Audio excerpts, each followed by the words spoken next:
Friends, இது நம்ம வீட்டில் இருக்க மாடி தோட்டத்தில் இருக்கிற இன்னொரு வாழை வச்சுருக்கோம். இது ஆக்சுவலாக கிடச்சது தண்டு. இது பார்த்திங்கன்னா வெறும் சாக்குப்பையில் தான் வச்சுருக்கேன். நார்மல் மண் தான், மண் கொஞ்சம் சாணி உரம் வச்சுருக்கேன். இது ஒன்று வச்சேன், பட் ரெண்டாக வருது. இதை ஆக்சுவலாக மரமாக வரும்னு எனக்கு தோணலை. ஏன்னா நாங்கள் ஏற்கனவே இது மாதிரி ட்ரை பண்ணிட்டோம். ஒரு கட்டம் வரைக்கும், ஹைட் வரைக்கும் வரும். அதுக்கப்புறம் அப்படியே ஸ்டாப் ஆகிடுது. ஆனால் நாங்கள் இலைக்கு யூஸ் பண்ணிக்கிறது பார்த்திங்கன்னா இது மாதிரி இலை வரும். இன்னும் எத்தனை நாளைக்கு வரும்னு தெரியாது, டு பி வெரி ஃப்ராங்க். கொஞ்சம் நாளைக்கு இது வளரும். அதுக்கப்புறம் கட் பண்ணி விட்டுட்டு திருப்பி நாங்கள் வந்துட்டு ஃபஸ்ட்லேருந்து ஆரம்பிக்கிற மாதிரி துளிர் விட ஆரம்பிக்கும்.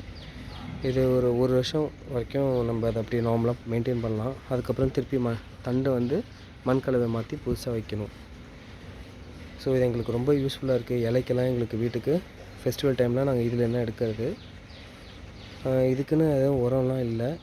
அப்பப்போ அந்த கிச்சன் வேஸ்ட் அரிசி கழுவுற தண்ணியை தான் நாங்கள் ஊற்றுறது. மற்றபடி எதுவும் ஸ்பெஷலாக இதுக்கு மெயின்டெனன்ஸு அப்படிலாம் எதுவும் கிடையாது. அது பாட்டுக்கு வளரும். தேங்க்ஸ் ஃபார் வாட்சிங் ஃப்ரெண்ட்ஸ்.